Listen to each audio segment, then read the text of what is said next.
Magandang araw o magandang gabi po sa inyong lahat. Alam niyo ba na ang COVID-19 o ang pandemya ay isang barang na si Satanas o ang Diablo ang may kagagawan? Hindi na nasisiyahan si Satanas sa ginagawang paghasik ng lagim ng kanyang mga kampo ng kadiliman at ng mga kasuklam-suklam na ginagawa ng mga mangkukulam at mambabarang. Kaya siya mismo nang babarang na rin. Alam nyo, walang iniwan sa taong ng babarang ginagawang pambabarang ni Satanas. Nagkakaiba lang sila na ginagamit sa pambabarang. Ang mga mamabarang, isa-isa lang ang binibiktima at insekto ang inuutusan nila para pasukin at uunti-unti nitong kainin o ukukin ang katawan ng walang kamalay-malay ng biktima. Si Satanas walang pinipili at lahat binibiktima niya.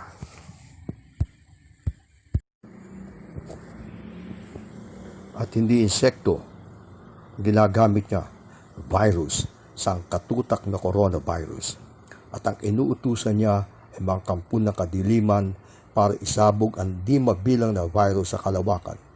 Ito ang dahilan kung bakit kahit di nagkakontak ang isang tao sa may COVID, nagkaka-COVID pa rin siya. Walang tigil itong kinakalat at tinataktak ng mga kampo ng kadiliman sa kalawakan. Kaya ngayon, mahigit ng 60 milyon ang tinamaan at halos 1.5 milyon na ang namatay. At hindi insekto ang ginagamit niya. Virus, sangkatutak na coronavirus. At ang inuutusan niya ay mga kampo ng kadiliman para isabog ang di mabilang na virus sa kalawakan. Ito ang dahilan kung bakit kahit di nagkakontak ang isang tao sa may COVID, nagkaka-COVID pa rin siya. Walang tigil itong kinakalat, tinataktak ng mga kampo ng kadiliman sa kalawakan. Kaya ngayon, mahigit ng 60 milyon ang tinamaan at halos 1.5 milyon ang namatay. Alam nyo, di tayo dapat magtaka sa pagsipot ng pandemya dahil long time ago pa, pinahayag na ito ng Biblia, ng banal na kasulatan, na pagbubuntunan ng galit ng Diablo mga tao para maging kawawa ang mga ito. Sa pahayag 12:12, itong sinasaad, pero nakakaawa kayong mga nakatira sa lupa at dagat dahil itinapon na riyan sa inyo si Satanas.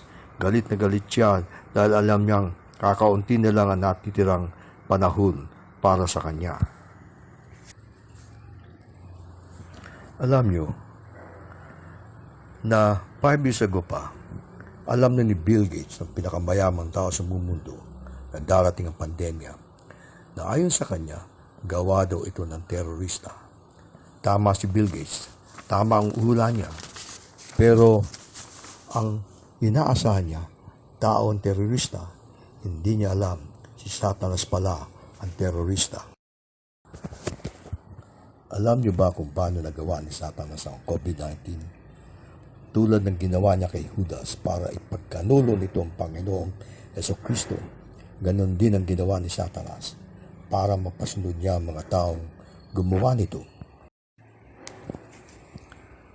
10 scientists ang sinaliban niya at sa loob ng isang kuweba, pinaghalo-halo nila ang dugo ng paniki, ahas, daga at palaka. At ang matindi dito, hindi dugo ng pangkaraniwang ahas ang ginamit nila, kundi dugo ng ahas na luminglang kay Adan at Eva. Kaya sobrang nakakatakot ang komposisyong ginawa ng prinsipe ng kadiliman, ang COVID-19, dahil may DNA o dugo ito ni Satanas ng Diablo. Pero wala tayong dapat ikatakot. Di tayo dapat kabahan dahil ibinigay na sa atin ng Ama ang solusyon dyan, ang ohok makdam piaktum teum or makdignak aglatum tuum, ang 7 virtudes. Ang kailangan natin gawin ay magsuob o magsunog ng insensong konsagrado nito.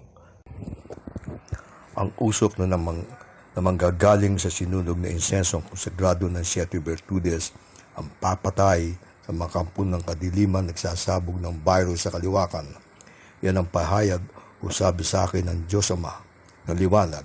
Sabi niya, pag sinuob ang 4 na magkakalayong bahay sa bawat bayan ng siyudad gamit ng konsagradong insenso, mamamatay lahat ng mga kampo ng kadilimang nagsasabog ng COVID-19 sa buong bayan. Pag nawala na sila, wala nang magkakalat ng virus, mawawala na rin ang pandemya. Kaya dapat magtulungan tayo. Tulungan nyo na maging madali at maalwan sa amin ang pagpunta sa mga siyudad at bayan-bayan. At dapat, bago kami pumunta doon, nakausap nyo na at pumayag na ang mga nakatira sa mga bahay-bahay kung saan magsusunog tayo ng insenso. Sa madaling sabi, mag-organize tayo. Dapat kada bayan o siyudad may magboboluntaryo kung paano may isagawa ang pagsusunog kaagad-agad. At dapat, ang poproblemahin lang namin ay yun lang binilin sa amin ng liwanag ng Ama, ang magsunog ng insenso sa 4 na bahay na magkakahiwalay sa bawat bayan. Kailangan din may bukas ang third eye na magboboluntaryo. Kung bukas ang inyong third eye, kailangan namin kayo. Tiyak na ahad lang ang dyablo. Di siya papayag na mapulbo sa mga kampo ng kadiliman ng ganun-ganun na lamang. Kayo mga bukas ang third eye ang makakaalam kung may manghihimasok o makikialam. Kaya kayo ang makakatulong sa amin para malaman namin kaagad-agad kung may kalaban. At kayo din ang magpapatunay na pagkatapos magsunog ng insenso na konsagrado ng Siete Virtudes na napugnaw na ang mga kampo ng kadiliman at nagliwanag na ang buong bayan. Alam niyo ba kung bakit Siete Virtudes ang tawag dito? Siete Virtudes dahil may 7 power ito. Una, pangkaligtasan. Sabihin nyo lang, malalayo na kayo sa disgrasya. Pwede rin kwintesin o kalmen. Nakakasawata ng malakas na ulan o hangin. Umarap sa silangan at sabihin pa-cross 3 times. Nakakaalis ng masamang elemento tulad ng lintik o kulog. Isulat sa papel, ilagay sa bote, ibaon sa lugar na nilalabasan ng lintik o kulog. Taong pinag-ukulan bago matulog o pagkagising aamo. Kung lagi kayong pinag-iinitan o pinagdidiskitahan ng amo nyo o ng biyanan nyo, patungkulan nyo ang mga ito. Pag matulog pagkagising, aamo ang mga ito. Makakapigil o sawata ng apoy, tumingin sa silangan, sabay palis mula kaliwa pa kanan, pampalinaw ng isip ng mga taong nalalabuan, itapal sa noo o ihip sa kamay at ihulot sa noo. Alam mo itong orasyon nito ang kailangan ngayon sa panahon nito. Panahon ng depresyon. Dahil marami na wala ng trabaho, marami na stress, marami na didepress. Dapat hindi magtuloy-tuloy ang depression. Pag nagtuloy-tuloy, magkakasakit kayo. Ang iba, baka maghorimentado. Ang iba naman, baka mag-suicide. Ang huli, ito ang kailangan natin para sa pandemya. Nakakapagpalayas ng masamang espiritu. Isuob sa loob at palibot ng bahay. Pwede rin isulat sa papel, silid sa bote, at ibaon sa loob ng bakuran. Mga bad spirit tulad ng aswang, hindi na makakalapit. Sa power ng Siete Virtudes, ang pangsuob o pang-7 power ang pipigil sa pandemya. Pag sinuob niyo ang isang lugar na may namamahay ng masamang espiritu, patay ang masamang espiritu. Pag di siya nakalayas agad. Alam niyo ba mga kabayan, pag may kasama kang kampo ng kadiliman sa inyong tinutuluyan, suubin mo agad. Dahil kung di mo susuubin, siguradong katakot-takot na malas ang iyong abutin. Minsan, may dumalaw sa akin, si Mang Erling, isang manggagamot. Habang nag-uusap kami, sinabi niya sa akin, ang daming duwending itim sa likod ng bahay ng inyong kapitbahay. Sa sinabi niyang yun, kagad-agad naisip ko na ito ang dahilan kung bakit lahat ng tumira doon katakot-takot ang inabot ng kamalasan. Yung mag-asawa may-ari ng bahay, kagagawa lang ng kanilang bahay, na aksidente, parehong patay. Yung mga sumilid na tumira doon, Sobrang kamalasin din inabot nila. Yung isa, napreso pa. Kaya sinabihan ko agad si Jimmy yung bagong lipat doon. Sabi ko sa kanya, Jimmy, marami daw na itinadwende sa likod ng bahay mo. Malas mo ngayon. Ipasuod mo kay Mang Erning, bigyan mo lang ng 100, papayag na yun. So, pinasuod ni Jimmy. Alam niyo, si Jimmy lang ang di minala sa lugar na yun at siya lang ang nagtagal doon. Siguro, nagtataka kayo kung bakit nakakausap ko ang Ama o ang Liwanag. Alam niyo, madali kong nagagawa ito dahil may partner akong engkantao, si Pungay. Engkantao ang tawag ko sa kanya dahil ang nanay niya tao, pero ang tatay niya engkanto. At dahil may lahi sa engkanto, lahat ng klase ng espiritu nakokontak niya at nagagawa niyang pasanibin ang mga ito sa kanya. Kaya nakakausap ko sila. Nung una, espiritu lang ng ibon, ng halaman, sapa ang nakakausap ko. Di nagtagal, espiritu na ng taga-ibang planeta, ni Mama Mary, ni San Pedro, ni Jesucristo at ng Ama, nakakausap ko na. At ultimo si Satanas, ang Diablo. 4 times na encounter ko na dahil sumanib ito kay Pungay. Alam niyo yan si Satanas, di lang mapangling lang yan. Mahilig ding sumalisi yan. Kaya kung minsan, di naman siya ang aming kailangan, sumisingit yan. Yung napapanood niyo sa sine o sa TV tungkol kay Satanas, totoo yun. Yung bigla na lang siya susulpot at babanat ng halakhak. Ha ha ha ha. Nalinglang ko kayo. Ako si Satanas. Ganun lagi o scripted ang pasok niya. Pero sa maniwala kayo o sa hindi, mas madaling kalaban si Satanas kaysa sa mangkukulam. Dahil takbuhin yan. At pag hindi nakatakbo dahil nagapos mo, knock out agad yan. Ang problema lang kay Satanas, di mo mapapatay tulad ng mangkukulam. Kaya maya-maya nakikialam ng lilang lang na naman. Noong araw, si Pungay medium lang ng isang manggagamot. Sa kanya pinasasanib ng mga gamot ng mga espiritong na memerwisyo sa pasyente niya. At napansin ko na sobrang minamaltrato ng manggagamot si Pungay. Tratong alila ang ginagawa sa kanya. Sa awa ko kay Pungay, tinuruan ko siya ng panggagamot sa pamamagitan ng imagery or visualization.